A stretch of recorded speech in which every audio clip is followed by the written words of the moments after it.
14 ஜனவரி 2026 பொது காலத்தின் புதன் நற்செய்தி வாசகம். மார்க்கு எழுதிய தூய நற்செய்தி வாசகம். ஆண்டவரை மாட்சி உமக்கு. அதிகாரம் 1, இறை வசனங்கள் 29 39 முடிய. இயேசுவும் சீடர்களும் தொழுகை கூடத்தை விட்டு வெளியே வந்து யாக்கோபு, யோவானுடன் சீமோன், அந்திரியா ஆகியோரின் வீட்டிற்குள் சென்றார்கள். சீமோனுடைய மாமியார் காய்ச்சலாய் கிடந்தார். உடனே அவர்கள் அதை பற்றி இயேசுவிடம் சொன்னார்கள். இயேசு அவர் அருகில் சென்று கையை பிடித்து அவரை தூக்கினார். காய்ச்சல் அவரை விட்டு நீங்கிற்று. அவர் அவர்களுக்கு பணிவிடை செய்தார். மாலை வேளையில் கதிரவன் மறையும் நேரத்தில் நோயாளர்கள், பேய் பிடித்தவர்கள் அனைவரையும் மக்கள் அவரிடம் கொண்டு வந்தார்கள். நகர் முழுவதும் வீட்டு வாயில் முன் கூடியிருந்தது. பல்வேறு பிணிகளால் வருந்திய பலரை அவர் குணப்படுத்தினார். பல நோய்களையும் ஓட்டினார், பேய்களையும் ஓட்டினார். அந்த பேய்கள் அவரை அறிந்திருந்ததால் அவற்றை அவர் பேசவிடவில்லை. இயேசு விடியற்காலை குறுக்களில் எழுந்து தனிமையான ஒரு இடத்திற்கு புறப்பட்டு சென்றார். அங்கே அவர் இறைவனிடம் வேண்டிக் கொண்டிருந்தார். சீமோனும் அவருடன் இருந்தவர்கள் அவரை தேடி சென்றார்கள். அவரை கண்டதும் எல்லோரும் தேடிக் கொண்டிருக்கிறார்கள் என்றார்கள். அதற்கு அவர், நாம் அடுத்த ஊர்களுக்கு போவோம், வாருங்கள், அங்கும் நான் நற்செய்தி பறைசாற்ற வேண்டும், ஏனெனில் இதற்காகவே நான் வந்திருக்கிறேன் என்று சொன்னார். பின்பு அவர் கலிலேயா நாடு முழுவதும் சென்று அவர்களுடைய தொழுகை கூடங்களில் நற்செய்தியை பறைசாற்றி பேய்களை ஓட்டி வந்தார். ஆண்டவரின் அருள்வாக்கு. கிறிஸ்துவே உமக்கு புகழ். இயேசுவில் பிரியமானவர்களே, இன்றைய நாளில் இறைவன் ஒவ்வொருவரையும் பலப்படுத்தி ஆசீர்வதிப்பாராக.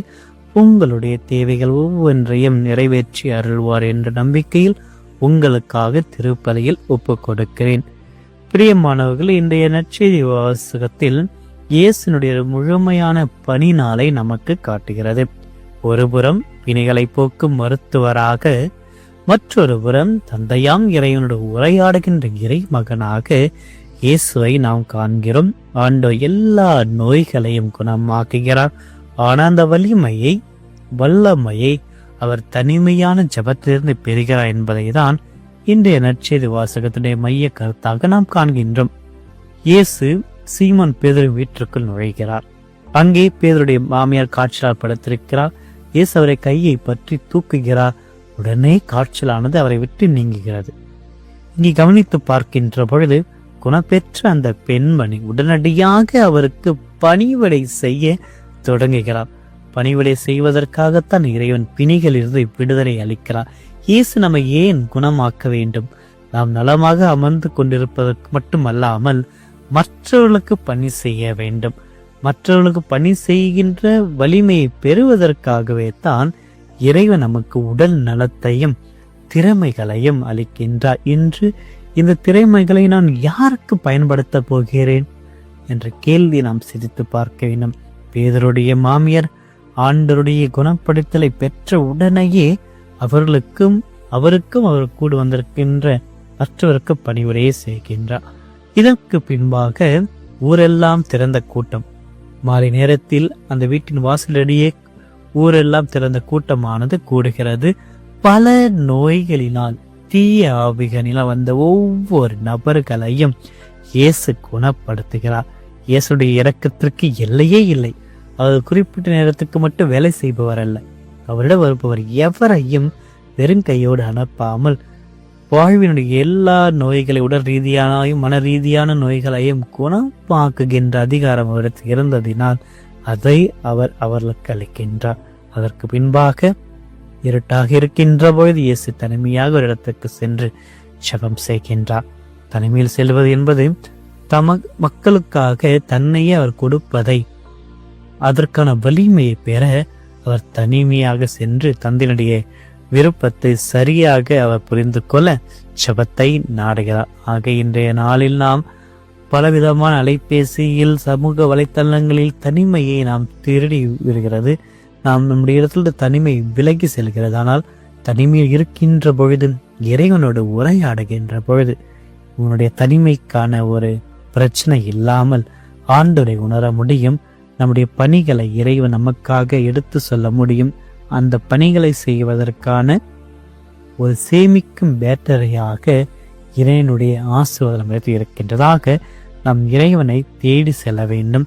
ஆனால் இறைவனை தேடி செல்கின்ற பொழுது இறைவனை பற்றி புரிந்து கொள்ள வேண்டும். சீடர்கள் ஆண்டவரை தேடி செல்கிறார்கள். ஆனால் ஆண்டவர் இந்த இடத்தில் மட்டும் நாம் புதுமைகளை செய்யாமல், குணப்படுத்துதலை செய்யாமல், திடப்படுத்துதலை செய்யாமல் மற்ற எல்லா ஊர்களுக்கும் செல்ல வேண்டும். அதற்காக ஆண்டவர் அந்த இடத்திலிருந்து விலகி செல்கின்றார். அது புகழுக்காக, பெயருக்காக எந்த விதமான நற்செயல்களையும் செய்யவில்லை. ஆகவே பிரியமானவர்கள், இன்றைய நற்செய்தி வாசகத்தின் வழியாக இறைவன் நமக்கு இருக்கின்ற ஒவ்வொரு பிரச்சனைகளை சரி செய்கின்ற ஒரு மருத்துவராக, ஆலோசகராக, நண்பராக, தெய்வமாக இருக்கின்றார். அவருடைய ஆசீர்வாதத்தை பெற்ற நாம் அவருக்கும் பிறருக்கும் பணி புரிகின்ற நபராக மாற வேண்டும். பெயருக்காக அல்ல, புகழுக்காக அல்ல, இறைவனுடைய மாட்சி வெளிப்படுவதற்காக இன்று நாம் பேதுருவின் மாமியாரை போன்று பணிவிடை புரிகின்ற ஒரு நபர்களாக நாம் மாறிட இறைவனிடத்தில் ஜெபிப்போம். இறைவன் நம் ஒவ்வொருவரையும் நிறைவாக ஆசீர்வதிப்பாராக. ஆமென். மன்றாடுவோமாக. அன்பே உருவான இறைவா, இன்றைய நாளினுடைய புதிய விடியலுக்காக எங்கள் அனைவரையும் ஆசீர்வதித்ததற்காக உமக்கு நன்றி கூறுகிறோம். இன்றைய நாளில் பேதுருடைய மாமியாரை தொட்டு தூக்கியதை போல இன்று எங்களையும் எங்களிடத்தில் ஜெபிக்க சொல்லியிருக்கின்ற ஒவ்வொரு நபர்களையும், எங்களுக்கு தெரிந்த ஒவ்வொரு நபர்கள் உடல் குறைபாட்டோடு மருத்துவமனையில் தீவிர சிகிச்சை இருக்கின்ற ஒவ்வொரு பிள்ளைகளுக்காக, எந்த ஒரு உடல் நோயால் பல நாட்களில் ஜெபம் செய்கின்ற அந்த நபர்களுக்காக நாங்கள் ஜெபிக்க இருக்கின்றோம். எங்களையும் அவர்களை ஒன்றாக இணைத்து ஜெபிக்கின்ற வேளையில் உடல் நலமும் ஆசீர்வாதத்தையும் எங்களுக்கு அளித்தருளும் ஆண்டவரே. ஆண்டவரே, எங்களுடைய உடல் உறுப்புகளை ஒவ்வொன்றாக நீ தொட்டு ஆஸ்வதிக்க ஜெபிக்கின்றோம்.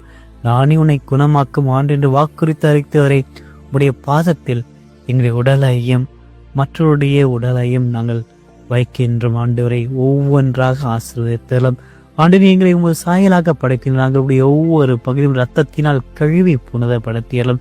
எங்களுடைய தலையில் உள்ள நரம்புகள், மூளை பகுதியில் அனைத்தையும் தொழுவீராக.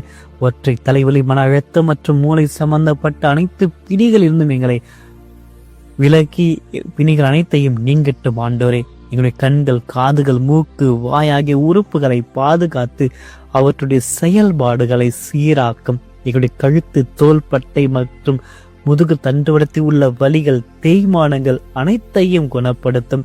எங்கள் நுரையீரலை தொட்டு சுவாச கோளாறுகளை ஆசீர்வதித்து சீரான சுவாசத்தை தந்தலும். என்னுடைய இதயத்தை தொடுவீராக.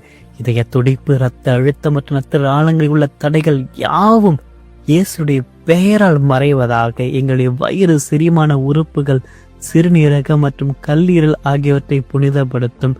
கருப்பையில் இருக்கின்ற பிரச்சனைகள், பலவிதமான மாதவிடாய் இருக்கின்ற பிரச்சனைகள், இரத்தத்தில் உள்ள சர்க்கரை அளவு மற்றும் நச்சுத்தன்மை அனைத்தையும் நீக்கி உடல் தூய்மையாக வைத்திரலாம். ஆண்டவரே, உங்களுடைய கை, கால்கள், எலும்புகள் மற்றும் மூட்டுகளை தொட்டு பலப்படுத்தும். எவ்வித தடையுமின்றி நாங்கள் உமக்காக ஓடும் உழைக்கவும் எங்களுக்கு பலத்தை தாரும். அமைதி அரசரின் குழப்பமாய் இருக்கின்ற எங்களுடைய மனதை தேர்ச்சியலும்.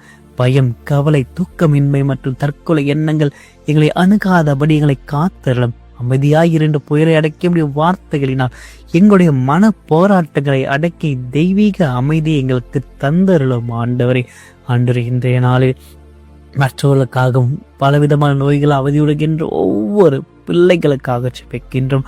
அனைவரையும் ஆசீர்வதித்திலும், உடல் உள்ள ஆன்ம சுகத்தை அளித்து ஆசீர்வதித்திலும், மருத்துவமனைகளில் எங்கள் இல்லங்களில் தனிமையில் வாடுகின்ற ஒவ்வொரு நோயாளிகளை தீர்த்திலும், தீராத வியாதிகளான கேன்சர், கிட்னி பிரச்சனை இருக்கின்ற ஒவ்வொரு பிள்ளைகளை அதிசய குணத்தினால் ஆசீர்வதித்திலும். ஆண்டவருடைய தெய்வீக குணத்தை அவர்கள் பெற்றிட குணப்படுத்த ஆற்றல் அவர்கள் மீது இரத்தத்தினால் ஆசீர்வதித்து அவரை வல்லமையில் அளித்து அந்த தீராத வியாதிகளிலிருந்து விடுதலை அளித்தரலாம். ஆண்டவரை, மருத்துவர்களுக்கும் செவிலியர்களுக்கும் உடைய ஞானத்தை அளித்தரலாம். அவர்களை பராமரிக்கின்ற உங்களுடைய குடும்ப உறுப்பினர்களுக்கு தேவையான ஒவ்வொரு பொறுமையையும் நம்பிக்கையும் தாரும். ஆண்டவரை, இதனால் முழுவதும் ஒரு குணப்படுத்துகின்ற ஒரு ஆசீர்வாதத்தை இன்றைய உள்ளம் உணர்வதாக இதனால் தீய சக்தியினுடைய பிடியிலிருந்து விபத்துக்களில் எங்களை காப்பீராக. இன்று நாங்கள் எடுக்கும் ஒவ்வொரு முயற்சியும் அருளால் வெற்றி அடையட்டும். எங்கள் குடும்பங்களில் சமாதானமும் மகிழ்ச்சியும் தழைக்கட்டும். ஆண்டவரே, ஒரு வல்லமையுள்ள கரம் இன்று எங்கள் மீது தங்கி எங்களை வழி நடத்தியறலும் எங்கள் உள்ளத்தையும் உடலையும் ஆன்மையும் புதுப்பித்து எங்களை ஒரு புதிய படைப்பாக மாற்றியறலும். ஆண்டவரே, இந்த மன்றாட்டுக்களை, இந்த ஏக்கங்களை, இந்த கவலைகளை, இந்த நோய்களை, இந்த வலிகள் அனைத்தையும் எங்கள் ஆண்டு இயேசு கிறிஸ்து வழியாக உம்மிடத்தில் ஜெபிக்கின்றோம். ஆமென். இல்லாமல் இறைவன் தந்தை, மகன், தூயாவே எங்கள் ஒவ்வொருவரையும் நிறைவாக ஆசீர்வதிப்பாராக. ஆமென்.